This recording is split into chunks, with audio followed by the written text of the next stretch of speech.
¡Fuera! Ella es quien merece todo esto, gritó Roberto señalando a Valeria mientras empujaba a Esperanza hacia la puerta principal. Los invitados se quedaron en silencio, con las copas de vino a medio tomar y los ojos clavados en la escena que se desarrollaba frente a ellos. Carmen Aguirre se llevó la mano a la boca, mientras su esposo Fernando miraba hacia otro lado incómodo. «Roberto, por favor, hablemos en privado», susurró Esperanza, tratando de mantener la compostura. «No hagas esto delante de todos». «¿En privado?» Roberto soltó una risa amarga. «Ya no hay nada privado entre nosotros. Todos aquí saben la verdad. Tú ya no perteneces a esta casa». Valeria permanecía de pie junto a la escalera, con su vestido azul perfectamente planchado y una expresión que mezclaba triunfo con incomodidad. Sus ojos evitaban los de Esperanza, pero su postura demostraba que no tenía intención de marcharse. Pero regresemos al inicio de esa noche que cambiaría todo. Esperanza había comenzado los preparativos desde las 6 de la mañana. El 15 de septiembre siempre había sido especial para ella, no solo por ser el día de la independencia, sino porque Roberto le había propuesto matrimonio exactamente 8 años atrás, durante los festejos en el centro de Guadalajara. En el mercado San Juan de Dios, doña Lupita, la vendedora de chiles, la saludó como siempre. «¿Cómo está la maestra más bonita de todo Guadalajara?» «Muy bien, doña Lupita. Hoy tengo cena en casa y necesito sus mejores chiles poblanos». «Ay, qué suerte tiene su Roberto. No cualquier hombre tiene una esposa que cocine como usted». Esperanza sonrió mientras elegía los ingredientes. Chiles poblanos para los chiles en nogada, caldo de pollo para el pozole y todos los elementos para el tres leches que tanto le gustaba a Roberto. De regreso en su casa de la colonia americana, Esperanza se perdió en la cocina.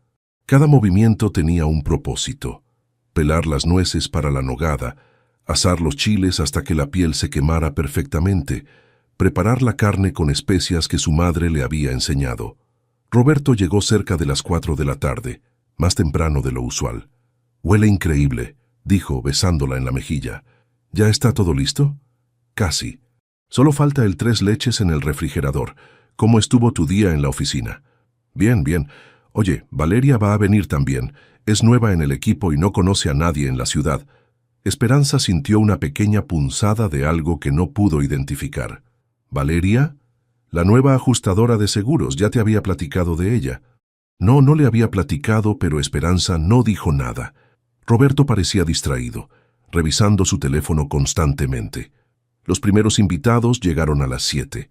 Fernando Aguirre, el jefe de Roberto, y su esposa Carmen fueron los primeros. Luego llegaron Miguel y Sofía, compañeros de la oficina. Valeria llegó al final, cuando todos ya estaban sentados en la mesa. «Disculpen la tardanza», dijo con una sonrisa perfecta. El tráfico estaba terrible. Esperanza la observó mientras Roberto se apresuraba a ofrecerle una silla a su lado. Valeria era exactamente como se la había imaginado: cabello castaño largo, ojos verdes y una confianza que llenaba la habitación. Su vestido azul parecía más apropiado para una cena en zona rosa que para una reunión casual en casa. «Esperanza, todo está delicioso», dijo Valeria después de probar los chiles en nogada. «Debes darme la receta». «Gracias. Es una receta de mi abuela». Durante la cena, Esperanza notó que Roberto dirigía la mayoría de sus comentarios hacia Valeria. Le explicaba chistes internos de la oficina, le llenaba la copa de vino antes de que se vaciara y reía con más entusiasmo de lo normal ante sus comentarios. «Roberto me ha platicado mucho de ti», le dijo Valeria a Esperanza. «Dice que eres la mejor maestra de 4º grado en toda la ciudad». «Exagera», respondió Esperanza, pero algo en el tono de Valeria le sonó falso. Después de la cena, mientras Esperanza recogía los platos, escuchó risas desde el jardín. A través de la ventana de la cocina vio a Roberto y Valeria conversando junto a los rosales que ella había plantado el año anterior. Carmen se acercó a ayudarla con los trastes. «¿Todo bien?», preguntó en voz baja. «Sí. ¿Por qué?». Carmen vaciló. «No, nada. Solo... Roberto parece muy contento esta noche». Esperanza fingió no entender el subtexto, pero su corazón comenzó a latir más rápido. Cuando terminó de lavar los platos, Decidió buscar a Roberto para que ayudara con el postre. No estaba en el jardín, tampoco en la sala con los demás invitados. Subió las escaleras hacia su recámara, pensando que tal vez había ido por algo. La puerta estaba entreabierta. Los vio antes de que ellos la vieran a ella.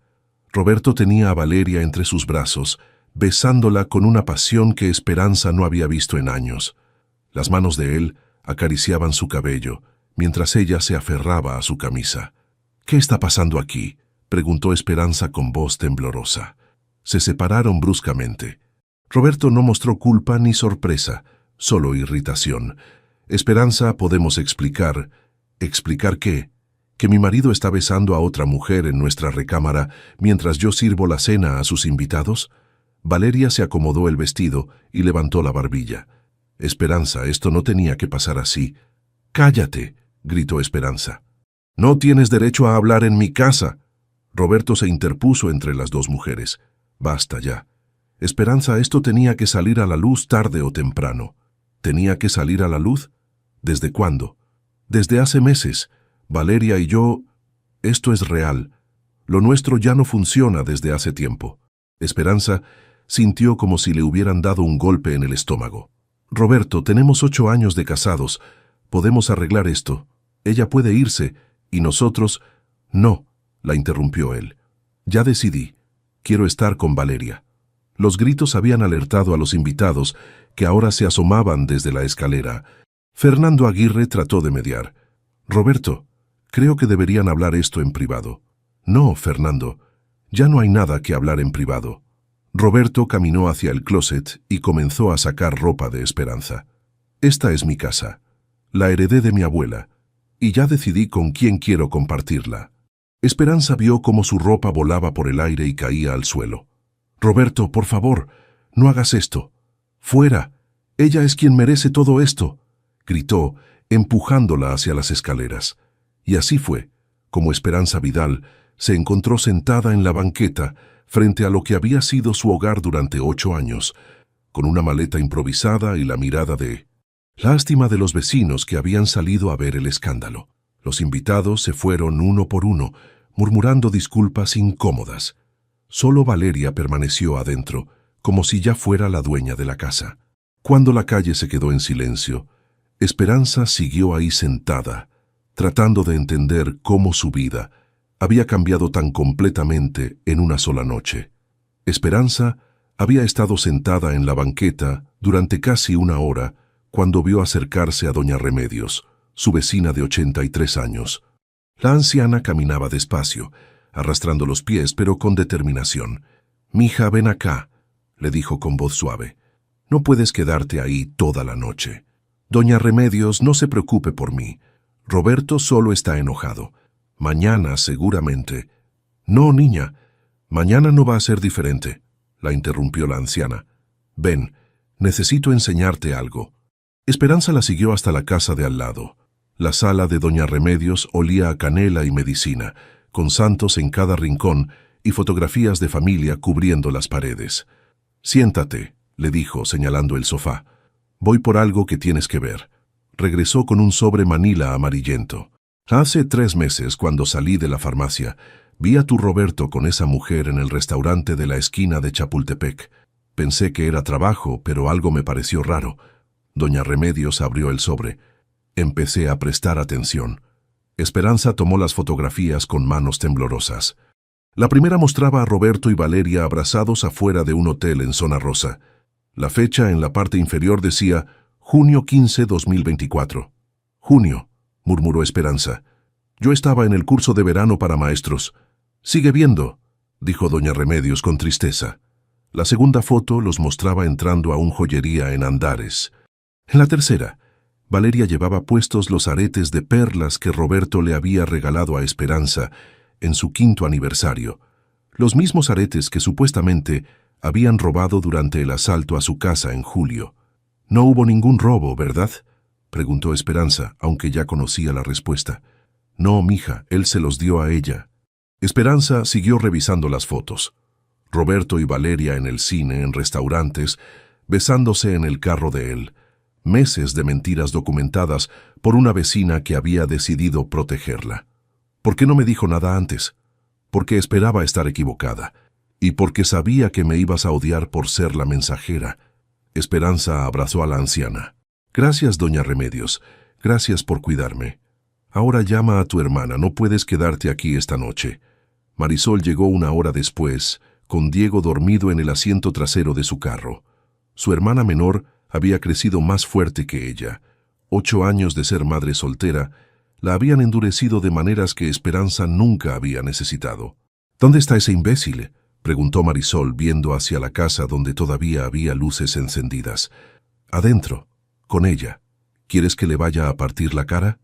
No, Mari, solo quiero irme de aquí. El apartamento de Marisol en Colonia Mezquitán era pequeño pero acogedor. Diego tenía su propia recámara, y Marisol había convertido la sala en su espacio personal. Ahora Esperanza tendría que dormir en el sofá. Puedes quedarte el tiempo que necesites, le dijo Marisol mientras le daba sábanas. Pero mañana tienes que ir a ver a un abogado. No tengo dinero para un abogado. Yo conozco a una que es buena y barata. Patricia Morales. Maneja divorcios complicados. Esperanza se acostó en el sofá pero no pudo dormir. Cada vez que cerraba los ojos, veía la expresión de triunfo en la cara de Valeria, la frialdad en los ojos de Roberto, la lástima en las caras de los invitados. Su teléfono vibró. Un mensaje de texto de Roberto. Ven mañana por el resto de tus cosas. Estaré en el trabajo. Ni una disculpa, ni una explicación, solo una orden. Al día siguiente, Diego se despertó temprano y encontró a Esperanza llorando en la cocina mientras preparaba café. Tía Espe, ¿por qué estás triste? Porque a veces los adultos toman decisiones que lastiman a otros, mi amor. ¿Tío Roberto te lastimó? Esperanza se sorprendió de la perspicacia del niño. Sí, pero no con golpes. Hay otras maneras de lastimar a las personas. Mi maestra dice que los que lastiman a otros son los que tienen el corazón roto por dentro. Tu maestra es muy sabia. Diego la abrazó. Tú no tienes el corazón roto por dentro, tía Espe. Tú eres buena. Esperanza regresó a la casa acompañada de Marisol para recoger sus pertenencias. Roberto había cumplido su palabra. No estaba ahí, pero había dejado cajas en el jardín con sus cosas. Ni siquiera tuvo la decencia de empacar bien, murmuró Marisol viendo la ropa arrugada. Esperanza revisó las cajas. Faltaban cosas importantes. Sus libros favoritos, algunas fotografías familiares, sus plantas del jardín. Pero lo que más le dolió fue encontrar tirada en el suelo la foto de su boda. El vidrio estaba roto. Deja eso, le dijo Marisol. Ya no importa. Pero Esperanza levantó la fotografía con cuidado. Ahí estaba ella, radiante en su vestido blanco, abrazada a un Roberto que parecía sinceramente feliz. ¿Cuándo había comenzado todo a cambiar? Al salir, Valeria llegó en su carro. Se estacionó con toda la confianza del mundo, como si fuera su casa. Esperanza, la llamó. Necesitamos hablar. No tengo nada que hablar contigo. Mira, yo no planeé que las cosas pasaran así. Roberto y yo nos enamoramos. Estas cosas pasan. Marisol se acercó amenazadoramente. Estas cosas pasan. ¿Destruir matrimonios es algo natural para ti? Nadie destruyó nada que ya no estuviera roto, respondió Valeria. Roberto me dijo que hacía años que no era feliz con Esperanza. ¿Y tú le creíste?, preguntó Esperanza. ¿Un hombre que engaña a su esposa te parece confiable? Por primera vez, Valeria pareció incómoda. Eso es diferente. Conmigo es diferente. Eso espero, dijo Esperanza. Por tu bien. Esa tarde, Esperanza visitó a la licenciada Patricia Morales. Su oficina estaba en un edificio viejo del centro, con muebles gastados pero un ambiente profesional. Cuénteme todo desde el principio, le dijo la abogada, una mujer de 40 y tantos años con ojos inteligentes. Esperanza relató la historia, desde la cena hasta las fotografías de doña Remedios. La casa está a nombre de ¿quién? De Roberto. La heredó de su abuela. ¿Tienen cuentas bancarias conjuntas? Sí, pero él maneja todo el dinero. Yo solo tengo mi sueldo de maestra. Patricia tomó notas. ¿Bienes muebles comprados durante el matrimonio? El carro, algunos muebles, electrodomésticos. ¿Pruebas de adulterio? Esperanza mostró las fotografías. Esto ayuda mucho. Pero le voy a ser honesta, licenciada Vidal. Los divorcios por adulterio en Jalisco son complicados cuando la casa es herencia familiar. Vamos a pelear por compensación, pero va a ser difícil. ¿Cuánto tiempo va a tomar? Meses, tal vez un año. Esperanza sintió que el mundo se tambaleaba. ¿Un año? Su esposo va a pelear. Los hombres como él siempre pelean, pero vamos a conseguir lo que le corresponde. Al salir del despacho, Esperanza se sintió abrumada. Un año de batallas legales, de vivir en el sofá de su hermana, de reconstruir su vida desde cero. Su teléfono sonó. Roberto. Esperanza, tenemos que hablar. Ahora quieres hablar. Mira, no tiene que ser complicado. Firma los papeles de divorcio y todo puede ser rápido. ¿Qué papeles? Los de divorcio voluntario, sin pensión, sin división de bienes. Cada quien se queda con lo que tenía antes del matrimonio. ¿Estás loco? 8 años de matrimonio no van a desaparecer porque tú hayas decidido cambiarnos por una mujer más joven. Esperanza, no hagas esto más difícil de lo que tiene que ser. Tú lo hiciste difícil, Roberto. Tú elegiste mentir, engañar y humillarme. Colgó el teléfono y se dio cuenta de que por primera vez en mucho tiempo no tenía miedo de la reacción de Roberto. La furia era mejor que la tristeza. La guerra apenas había comenzado.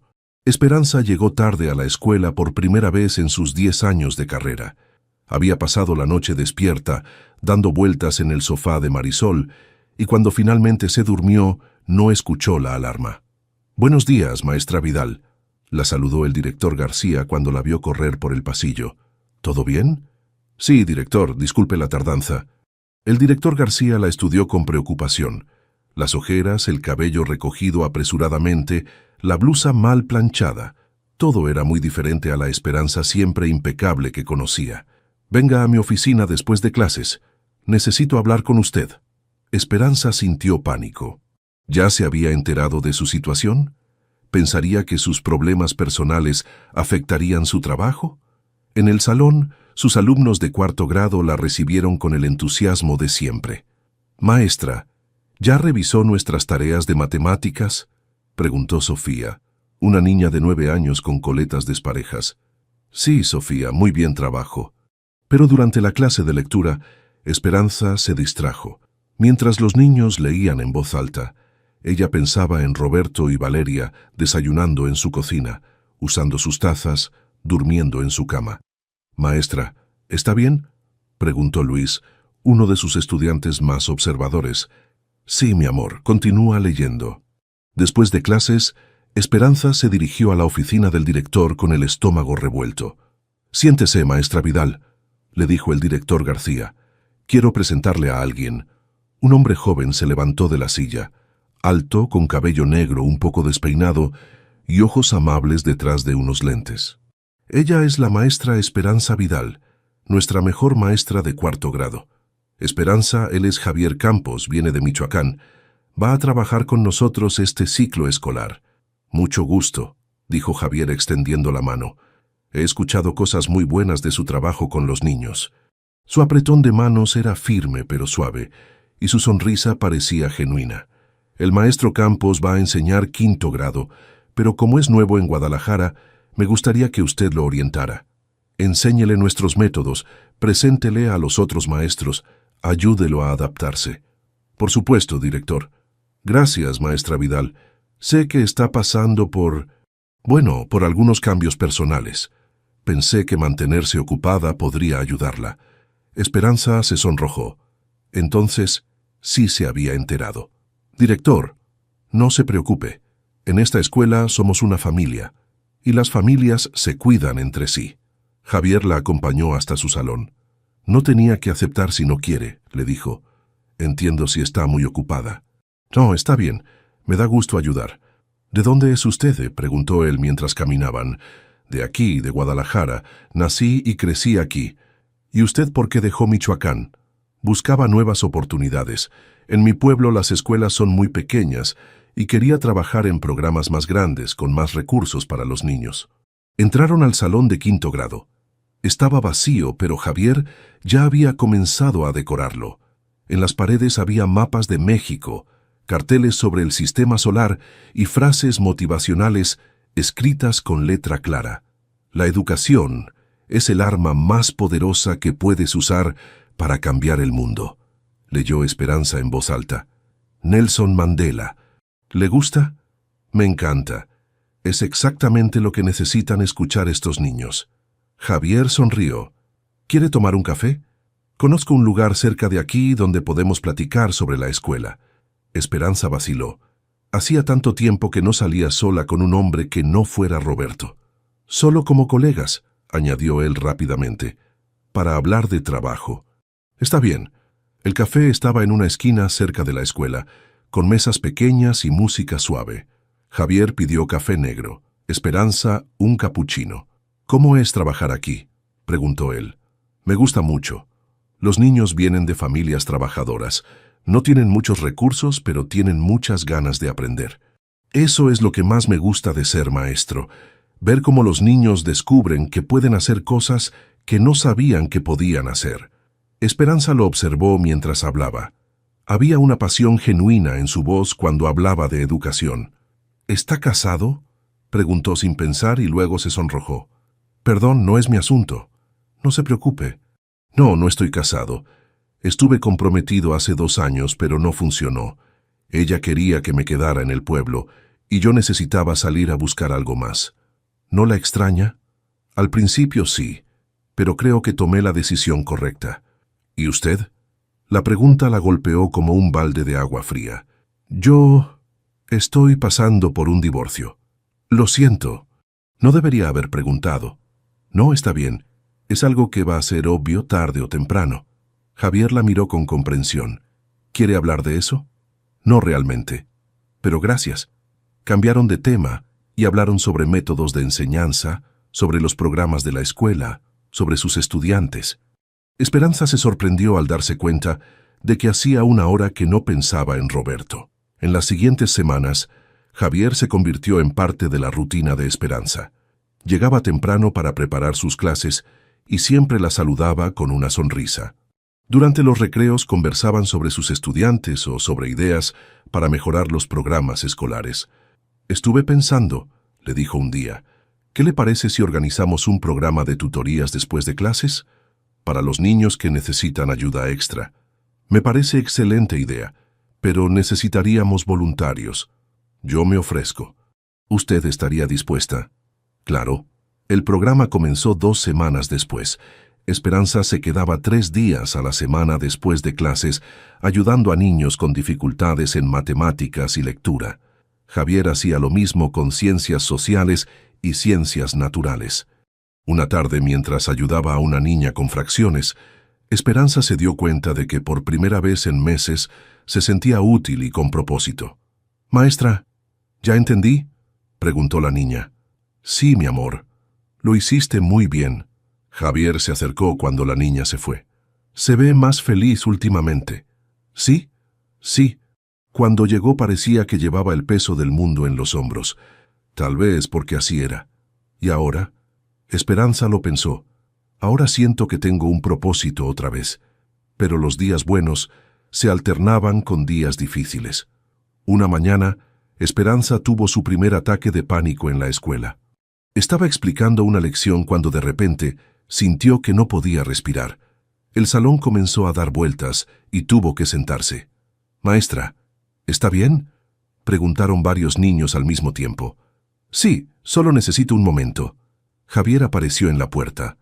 «¿Todo bien aquí? Niños, vayan al patio a jugar mientras hablo con la maestra Vidal», les dijo. Cuando se quedaron solos, Javier cerró la puerta. «¿Qué pasó?» «No sé. De repente no podía respirar». «¿Ha tenido ataques de pánico antes?» «No. Bueno, sí. Últimamente sí». «¿Ha pensado en buscar ayuda?» Esperanza se sintió avergonzada. «No tengo dinero para un psicólogo». «Hay opciones. El IMSS tiene servicios de salud mental y conozco a una doctora que da consultas a precio accesible». Esa tarde, Javier le escribió en un papel el nombre y teléfono de la doctora Alicia Ruiz. «Solo llámela. No tiene nada que perder». Esperanza guardó el papel en su bolsa, sin saber que esa pequeña acción cambiaría el curso de su recuperación. Por primera vez desde la noche de la cena, Esperanza se fue a dormir pensando en algo positivo. Tenía un amigo que se preocupaba por ella sin querer nada a cambio. La doctora Alicia Ruiz tenía una consulta pequeña en Colonia del Valle, con sillones cómodos y una voz tranquila que hacía sentir a Esperanza como si fuera la primera vez en meses que alguien realmente la escuchaba. Los ataques de pánico son la manera que tiene su cuerpo de decirle que algo no está bien, le explicó en su segunda sesión. No es debilidad, es una reacción normal a una situación anormal. Pero me siento tan tonta. Durante 8 años viví con Roberto y no me di cuenta de nada. El engaño no habla de su inteligencia, Esperanza. Habla del carácter de él. Esperanza había comenzado las terapias gracias a la insistencia de Javier y al apoyo económico de Marisol, quien había decidido pagar las sesiones a pesar de sus propias limitaciones. Es una inversión en mi hermana, había dicho Marisol, y cuando estés mejor me lo pagas. Mientras tanto, la batalla legal se había vuelto más complicada. Roberto había contratado a un abogado caro, el licenciado Mendoza, conocido por defender casos difíciles con métodos cuestionables. Su esposo está alegando que usted tiene problemas mentales, le explicó Patricia Morales durante una reunión en su oficina. Dice que sus ataques de pánico demuestran inestabilidad. ¿Puede hacer eso? Puede intentarlo. Pero tenemos las fotografías y varios testigos de la cena. Su caso es sólido. Entonces, ¿por qué siento que estoy perdiendo? Patricia suspiró. Porque él tiene más dinero y mejores conexiones. Pero no se rinda, Esperanza. La justicia no siempre es rápida, pero llega. Carlos, el novio de Marisol, trabajaba en el banco donde Roberto tenía sus cuentas principales. Una noche, mientras cenaban en el pequeño apartamento, mencionó algo que llamó la atención de Esperanza. «Tu ex está moviendo mucho dinero últimamente», dijo Carlos cortando su bistec. «Retiros grandes, transferencias extrañas». «¿Eso es normal?», preguntó Marisol. «No para alguien con su sueldo. Los agentes de seguros ganan bien, pero no tanto». Esperanza se enderezó en su silla. «¿Qué tipo de movimientos?». «No puedo darte detalles por confidencialidad, pero digamos que alguien con su perfil de ingresos no debería estar manejando esas cantidades». «¿Podrías averiguar más?». Carlos la miró con preocupación. «Eso podría meterme en problemas. Solo mantén los ojos abiertos. Por favor». La respuesta llegó 2 semanas después de manera inesperada. Esperanza estaba revisando el correo que todavía llegaba a nombre de ambos cuando encontró un estado de cuenta de una tarjeta de crédito que no conocía. Los gastos eran reveladores. Joyerías caras, restaurantes de lujo, hoteles y algo que la confundió, retiros de efectivo por cantidades enormes. En los últimos 6 meses, Roberto había gastado más de 200,000 pesos. ¿De dónde está sacando este dinero?, le preguntó a Javier mientras revisaban los papeles en la sala de maestros. ¿Su trabajo paga tan bien? No. Un agente de seguros promedio gana bien, pero no esto. Javier estudió los números. ¿Ha pensado en investigar más a fondo? ¿Cómo? Bueno, si está gastando dinero que no debería tener, tiene que venir de algún lado. La oportunidad llegó cuando Elena Herrera, la madre de Roberto, la llamó por teléfono. «Esperanza, necesito hablar contigo, es importante». Se encontraron en el Parque Alcalde, en una banca bajo los árboles. Elena había envejecido 10 años en las últimas semanas. Sus manos temblaban y sus ojos estaban rojos de llorar. «¿Cómo está, señora Elena?» «Mal, hija. Muy mal. Y tú tienes derecho a saberlo». Elena abrió su bolsa y sacó una carpeta llena de papeles. «Hace 3 meses empezaron a llamarme unos señores mayores. Decían que Roberto había hecho cambios en sus pólizas de seguro sin consultarles». «¿Qué tipo de cambios?». Les había dicho que podían cancelar sus seguros de vida y recibir el dinero inmediatamente para invertirlo en algo mejor, que él se encargaría de todo. Esperanza sintió un frío en el estómago. ¿Y qué pasó? Los señores nunca volvieron a ver su dinero. Roberto les daba excusas, que el papeleo se había retrasado, que había problemas con el banco, que en 2 semanas más tendrían todo. Elena le mostró una lista de nombres y teléfonos. «Son 18 personas mayores, Esperanza. Algunos perdieron los ahorros de toda su vida». «¿Cuánto dinero?». Más de 800,000 pesos. Esperanza se quedó sin palabras. Roberto está robando a ancianos. No quería creerlo, lloró Elena. Es mi hijo, pero cuando vi las fotografías de él con esa mujer, usando dinero que no era suyo para impresionarla, no pude seguir fingiendo que no sabía nada. ¿Por qué no lo han denunciado? Porque confían en él. Roberto les dice que todo está bien, que solo necesita un poco más de tiempo. Y ellos le creen porque los conoce desde hace años. Elena le entregó la carpeta. Toma esto. Haz lo que tengas que hacer. Señora Elena, si reporto esto, Roberto va a ir a la cárcel. Lo sé, susurró. Pero ya no puedo vivir sabiendo que mi hijo está destruyendo la vida de gente inocente. Se levantó para irse, pero se detuvo. Esperanza, perdóname. Yo sabía que Roberto no te trataba bien. Lo vi en las reuniones familiares, la manera como te hablaba, como te hacía menos. Debí haber dicho algo. No es su culpa, señora Elena. Sí lo es. Las madres sabemos cuando nuestros hijos no están siendo buenas personas, y yo elegí no ver. Esa noche, Esperanza no pudo dormir. Tenía en sus manos la evidencia de que Roberto era un criminal, pero también sabía que reportarlo destruiría completamente su vida, y la de Elena. Marisol la encontró despierta en la cocina a las 3 de la mañana. ¿Qué pasa? Esperanza le contó todo. ¿Vas a reportarlo? No sé. Si lo hago, va a la cárcel. Si no lo hago, sigue robando a ancianos. Esa gente necesita su dinero para medicinas, para vivir. No es tu responsabilidad proteger a Roberto de las consecuencias de sus actos. Pero Elena va a tener que aprender a vivir con lo que su hijo hizo. Igual que tú tuviste que aprender a vivir con lo que te hizo a ti. Marisol se sentó junto a ella. ¿Sabes cuál es la diferencia entre tú y Roberto? ¿Cuál? Tú sientes culpa por algo que ni siquiera hiciste. Él no siente culpa por algo que sí hizo. Al día siguiente, Esperanza llevó la carpeta al trabajo. Durante el recreo le contó todo a Javier. ¿Qué harías tú?, le preguntó. Yo no soy quien tiene que tomar esa decisión, respondió él. Pero puedo decirte esto. Esos ancianos merecen justicia más de lo que Roberto merece protección. ¿Y si me equivoco? Esperanza, no hacer nada también es una decisión.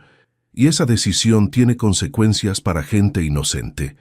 Esa tarde, el teléfono de Esperanza sonó. Era un número que no conocía. «Señora Esperanza», habla Aurelio Mendoza. Su suegra me dio su teléfono. «Señor Mendoza, soy uno de los clientes de su esposo. Necesito hablar con usted. Es sobre mi dinero. El dinero que le di a Roberto hace 4 meses y que nunca he vuelto a ver». La voz del anciano se quebró. «Señora, ese era el dinero de mi seguro de vida. 150,000 pesos. Era todo lo que tenía para mis medicinas y mi renta. Roberto me prometió que en un mes lo duplicaría». Esperanza cerró los ojos. «Señor Aurelio, puede venir a verme mañana. Necesito hablar con usted». Cuando colgó, su decisión ya estaba tomada. Don Aurelio Mendoza llegó al apartamento de Marisol exactamente a las 4 de la tarde, como habían acordado. Era un hombre de 82 años, encorvado por la edad, pero con ojos todavía brillantes. Llevaba un bastón y una carpeta desgastada bajo el brazo. «Señora Esperanza, gracias por recibirme. Pase, don Aurelio. ¿Gusta un café?» «No se moleste, señora. Solo quiero que me escuche». Se sentaron en la pequeña sala. Don Aurelio abrió su carpeta con manos temblorosas. «Mi esposa murió hace 2 años. El cáncer se la llevó después de pelear mucho tiempo. Con los gastos del hospital se nos acabaron los ahorros». Esperanza escuchó en silencio mientras el anciano le contaba su historia. «Cuando Roberto me visitó en octubre, me dijo que había una manera de recuperar el dinero, que podía cancelar mi seguro de vida, y él lo invertía en algo seguro que me daría el doble en 6 meses. ¿Él fue a buscarlo a usted?» «Sí. Dijo que la compañía de seguros tenía un programa especial para clientes leales, que por mi edad y mi historial yo calificaba». Don Aurelio le mostró los papeles que había firmado. «No entendí todo, pero Roberto me explicó que era normal, que solo tenía que confiar en él». «¿Cuánto dinero era?» 150,000 pesos. Todo lo que me quedaba en el mundo». La voz del anciano se quebró. «Ahora me van a quitar mi departamento porque no puedo pagar la renta, y mis medicinas para el corazón Cuestan 2.000 pesos al mes. Esperanza sintió una rabia que no había experimentado nunca. Don Aurelio, ¿ha intentado contactar a Roberto? Sí, señora. Al principio me contestaba el teléfono y me decía que necesitaba un poco más de tiempo. Después dejó de contestarme. Ya van 4 meses. Cuando don Aurelio se fue, Esperanza se quedó viendo los papeles que él había firmado. Roberto había falsificado documentos de la compañía de seguros para hacer ver que el programa especial era real. Esa noche, Javier la llamó. ¿Cómo te fue con don Aurelio? Peor de lo que pensaba. Roberto no solo está robando, está falsificando documentos oficiales. Esperanza, tienes que reportar esto ya. Lo sé, pero tengo miedo. ¿De qué? De que Roberto trate de lastimarme. Cuando se enoja puede ser agresivo. Hubo un silencio al otro lado de la línea. ¿Te ha golpeado antes? No, nunca. Pero me ha gritado, me ha empujado. Y ahora que sabe que descubrí lo del dinero... Esperanza, no puedes dejar que el miedo te impida hacer lo correcto. ¿Y si me equivoco? ¿Y si hay una explicación? ¿Crees que la hay? Esperanza suspiró. No. El fin de semana, Esperanza y Javier fueron al parque con Diego. El niño corrió hacia los juegos mientras ellos se sentaron en una banca. Tía Espe, ¿el maestro Javier va a ser mi tío? Preguntó Diego cuando regresó. Esperanza se sonrojó. Diego, el maestro Javier es mi amigo. Pero a ti te gusta, ¿verdad? Javier rió. Tu sobrino es muy observador. Demasiado, murmuró Esperanza. Cuando Diego volvió a los juegos, Javier se acercó más a ella en la banca. ¿Te molesta que Diego diga eso? No, es solo que... No sé si estoy lista para pensar en esas cosas. No hay prisa, dijo él. Pero me gustaría que supieras que cuando estés lista, yo voy a estar aquí. Era la primera declaración romántica que alguien le había hecho en años, y por primera vez se sintió realmente deseada, no solo necesitada. Javier, no tienes que decir nada. Solo quería que lo supieras. La besó suavemente en la mejilla, un gesto tan tierno que Esperanza sintió ganas de llorar. El lunes por la mañana, Roberto apareció en la escuela. Esperanza estaba en el patio vigilando el recreo cuando lo vio caminar hacia ella con expresión furiosa. ¿Qué haces aquí?, le preguntó. Necesitamos hablar, ahora. Estoy trabajando. Mi madre me dijo que te dio unos papeles. Devuélvemelos. Los niños habían notado la tensión y se habían acercado curiosos.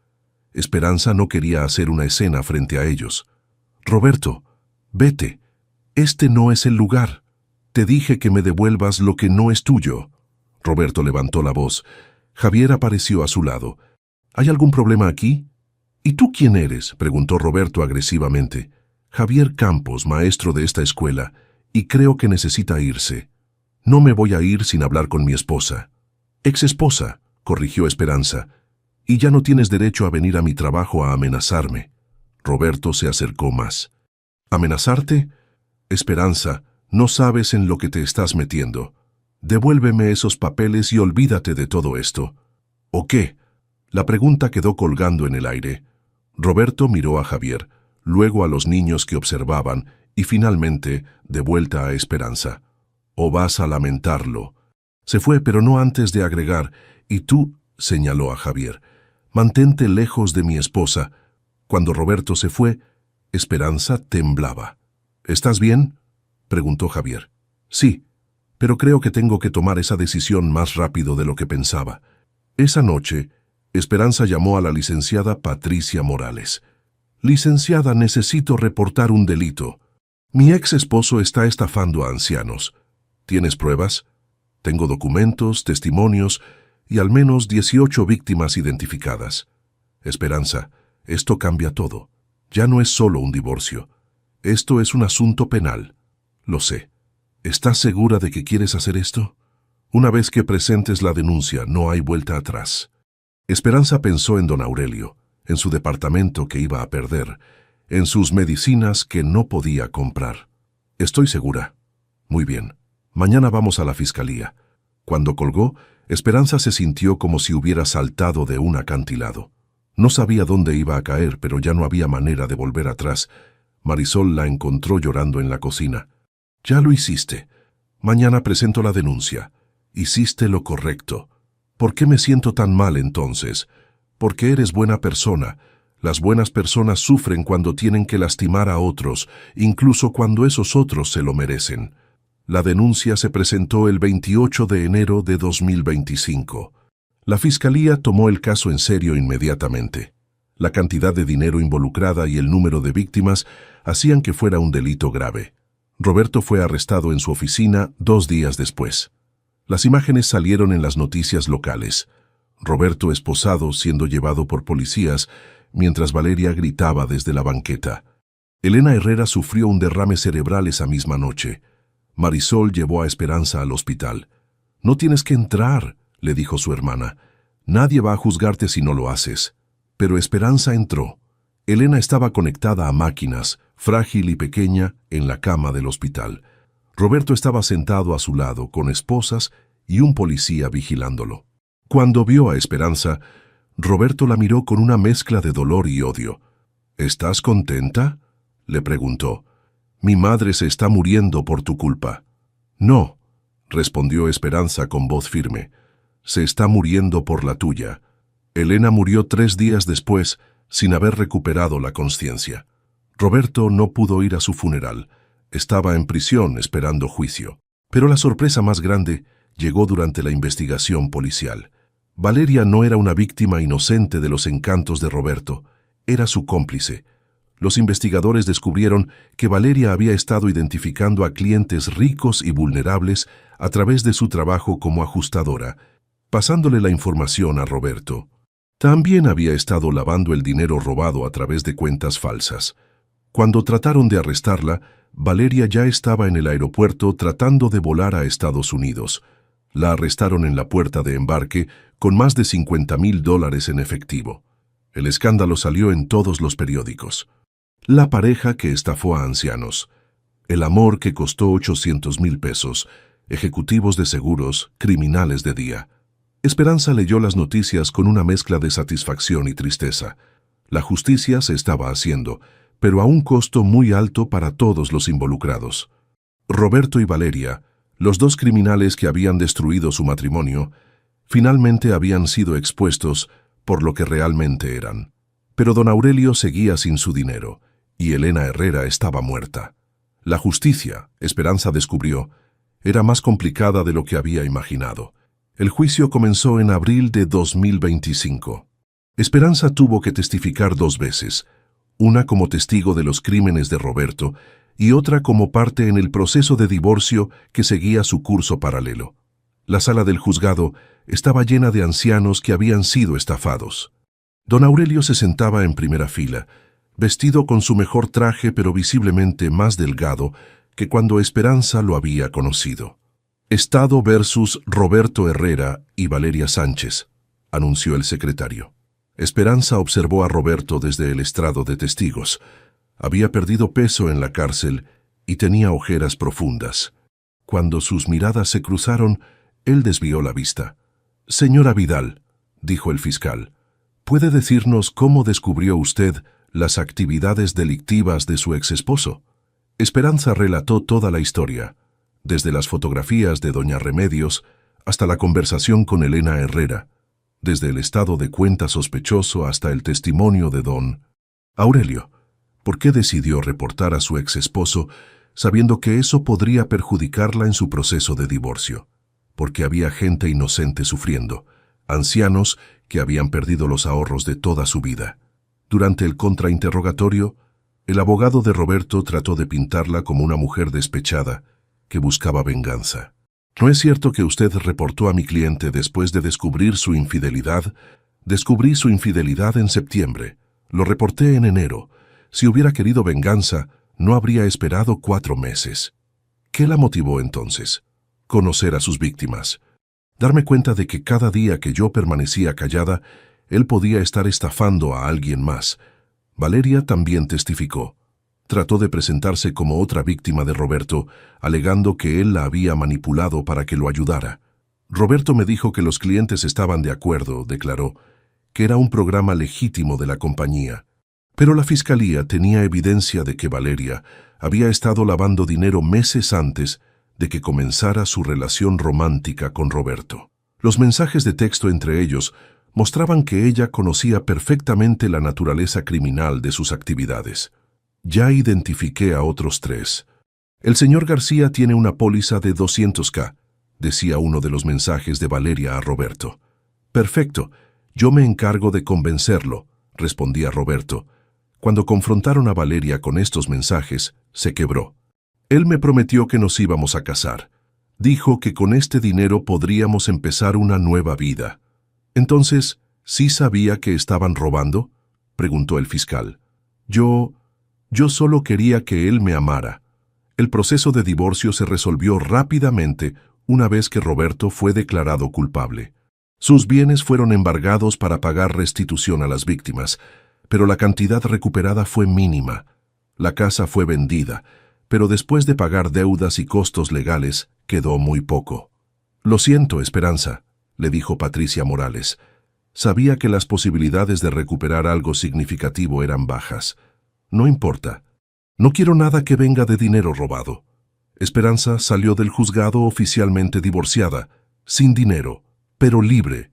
Roberto fue sentenciado a 8 años de prisión. Valeria recibió 6 años después de cooperar con las autoridades para ayudar a identificar más víctimas. El día de la sentencia, Esperanza estuvo presente. No para celebrar, sino para tener cierre. Roberto la buscó con la mirada antes de que se lo llevaran. Esperanza, la llamó. Ella se acercó. ¿Qué quieres, Roberto? Perdóname. Las palabras que había esperado escuchar durante meses finalmente llegaron, pero ya no importaban.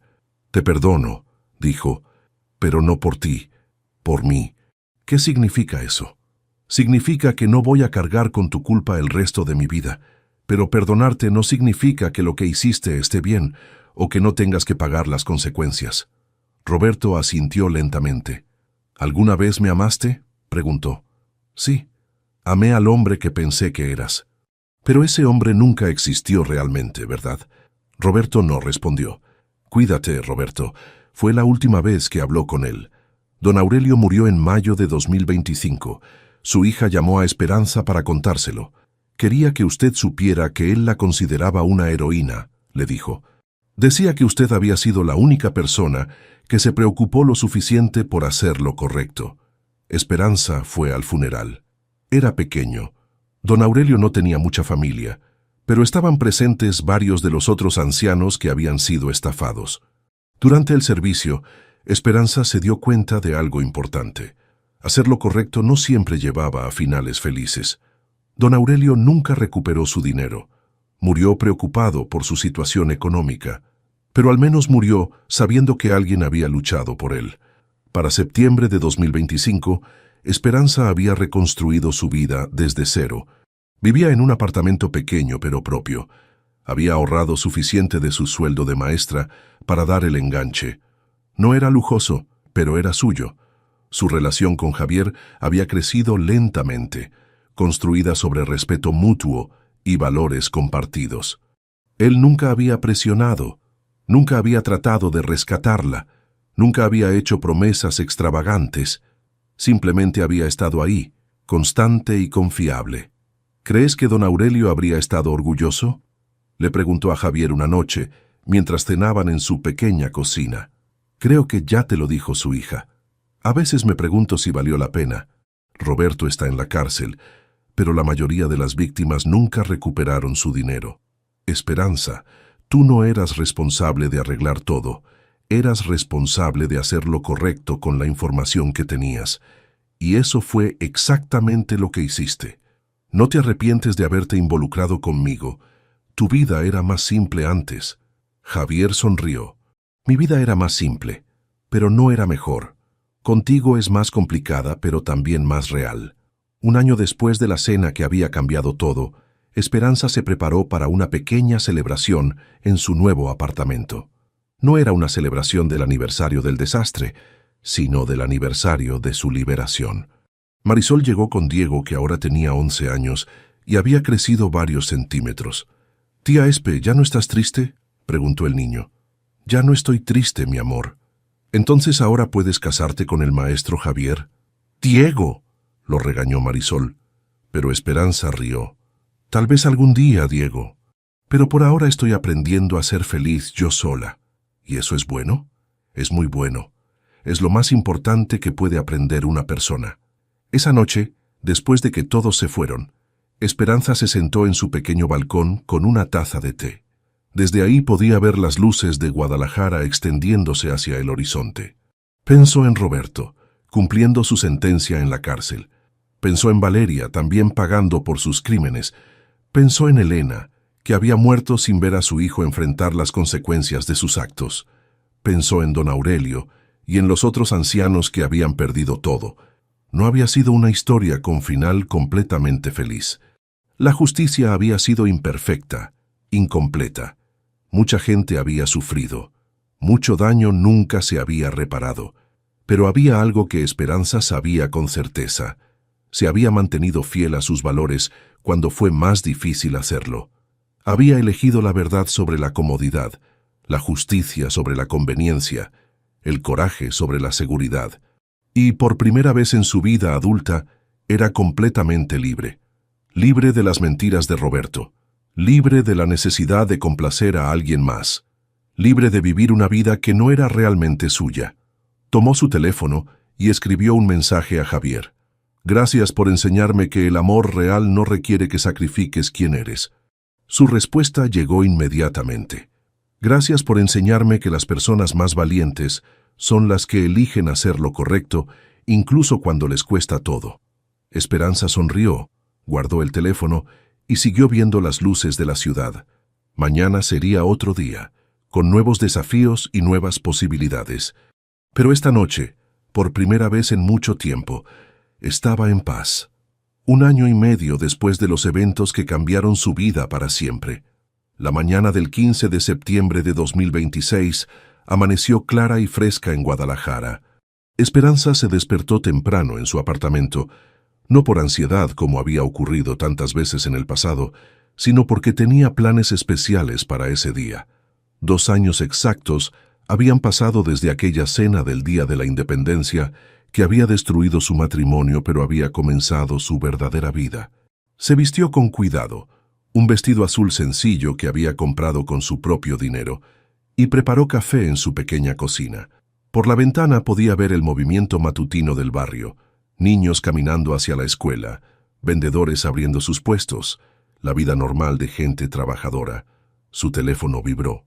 Un mensaje de Javier. ¿Lista para el día de hoy? Más que lista, respondió. La primera parada fue el cementerio donde estaba enterrado don Aurelio Mendoza.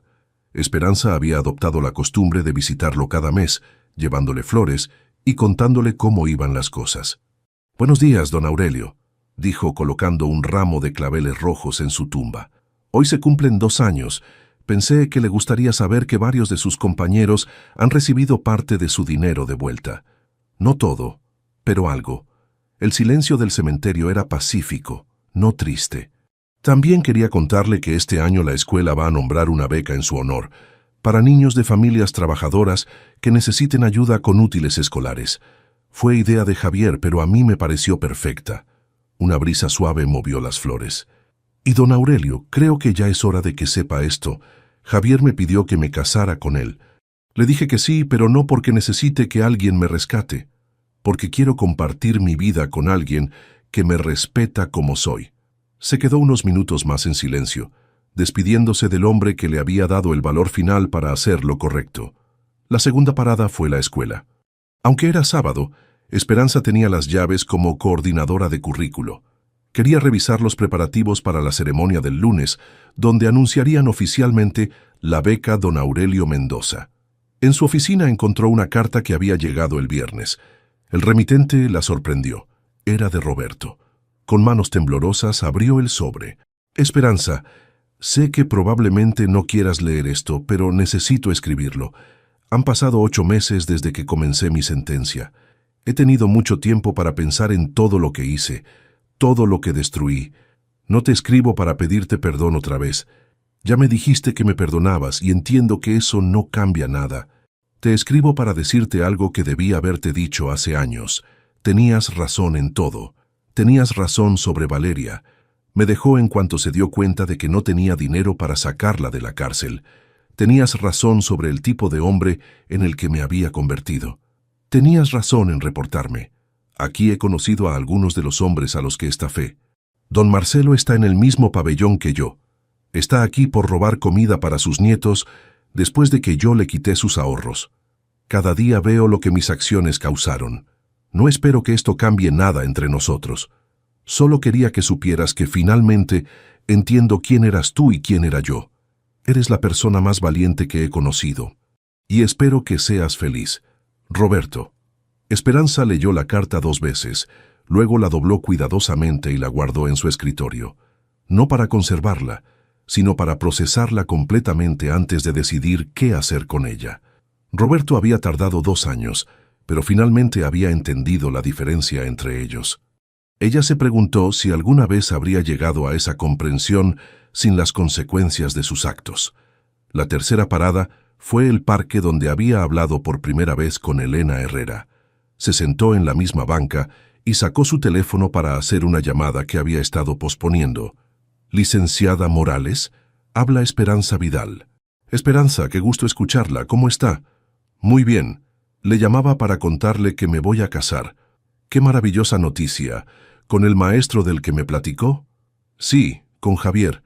Pero también le llamaba para preguntarle algo profesional. ¿Sabe si Roberto va a salir pronto por buena conducta?» «No, Esperanza. Con la gravedad de sus crímenes y el número de víctimas, va a cumplir su sentencia completa. ¿Está preocupada?» «No realmente. Solo quería estar preparada.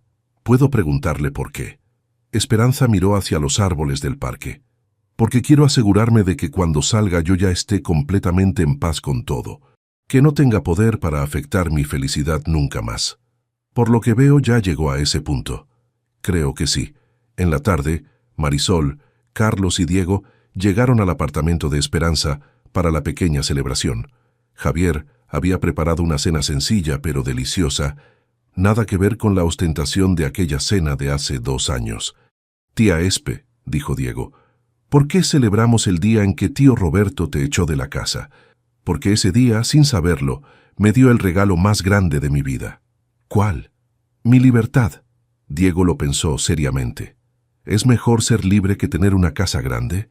«Mucho mejor, mi amor. Una casa grande no significa nada si no puedes ser tú mismo adentro». Después de la cena, cuando todos se habían ido, Esperanza y Javier se quedaron en el pequeño balcón viendo el atardecer. «¿Sabes qué es lo que más me gusta de esta vista?», le preguntó Esperanza. «¿Qué?» «Que la pagué yo. Cada peso de la renta, cada mueble, cada plato. Todo esto es resultado de mi trabajo, mis decisiones, mis valores». Javier la abrazó desde atrás. «¿Te arrepientes de algo?» Esperanza lo pensó cuidadosamente. «Me arrepiento de haber tardado tanto en encontrar el valor para defender a don Aurelio y a los otros ancianos. Me arrepiento de haber normalizado por tanto tiempo la manera como Roberto me trataba. Pero no me arrepiento de haberlo reportado, aunque eso significara perder todo. ¿Y qué hay de nosotros? ¿Te arrepientes de haber esperado tanto para estar lista?» «No, necesitaba aprender a estar bien sola antes de poder estar bien con alguien más. Tú me esperaste porque entendías eso». Se quedaron en silencio viendo las luces de la ciudad encenderse una por una. «Javier, ¿puedo pedirte algo?» «Lo que quieras. Cuando nos casemos, prométeme que si alguna vez ves que me estoy perdiendo a mí misma otra vez, me lo vas a decir. Prométeme que nunca vas a dejar que vuelva a vivir una mentira». «Te lo prometo. Pero también prométeme que vas a confiar en que yo nunca voy a querer que seas alguien diferente de quien eres». «Te lo prometo». Más tarde, sola en su recámara, Esperanza sacó una caja que guardaba en el closet. Adentro estaban las fotografías que doña Remedios le había dado, los documentos del caso legal, los recortes de periódico sobre el juicio y la foto rota de su boda con Roberto.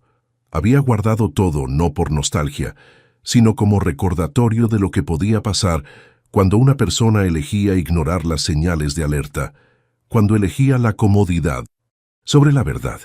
Tomó la foto de la boda y la observó por última vez. La mujer en el vestido blanco se veía feliz, pero había una inocencia en sus ojos que Esperanza ya no tenía. Esa inocencia se había perdido para siempre, pero había sido reemplazada por algo más valioso: sabiduría. Rompió la foto en pedazos pequeños y los tiró a la basura. No con amargura, sino con finalidad. Al día siguiente los llevaría todos a la escuela y los usaría en sus clases sobre toma de decisiones éticas. Las experiencias difíciles podían convertirse en enseñanzas valiosas para otros. Antes de dormirse, Esperanza escribió en el diario que había comenzado después del divorcio. 15 de septiembre de 2026. Hoy se cumplen 2 años exactos de la noche que cambió mi vida. He aprendido que la justicia perfecta no existe, que hacer lo correcto a veces duele más que hacer lo incorrecto, y que la verdadera fortaleza no es evitar que te lastimen, sino elegir quién quieres ser después de que te lastiman. Roberto cumple su sentencia, Valeria cumple la suya, y don Aurelio descansa en paz sabiendo que alguien luchó por él. No todos los finales son felices, pero pueden ser justos. Mañana empiezo a planear mi boda con un hombre que me ama, no a pesar de mis cicatrices, sino incluyéndolas. Un hombre que entiende que a veces las mejores personas son las que han sido rotas y han elegido reconstruirse con más sabiduría. La mujer que era hace 2 años murió en esa cena. La mujer que soy ahora nació en los meses siguientes, en cada decisión difícil, en cada momento en que elegí la verdad sobre la facilidad. No cambiaría nada. Buenas noches, mundo. Mañana es otro día para elegir quién quiero ser. Cerró el diario, apagó la luz y se durmió tranquila. Afuera las luces de Guadalajara seguían brillando, como millones de pequeñas promesas de que siempre hay otra oportunidad de tomar la decisión correcta, otra oportunidad de ser valiente, otra oportunidad de elegir la verdad. Y Esperanza Vidal había aprendido que esas oportunidades no se desperdician cuando se viven con los ojos abiertos y el corazón dispuesto a pagar el precio de la integridad. Su historia no había terminado, apenas había comenzado realmente. Todas las luces apagadas. ¿Valeria?, preguntó él, encendiendo la luz. Ella no respondió, solo lo miró. Mira, sé que la cena fue un desastre, empezó Diego acercándose.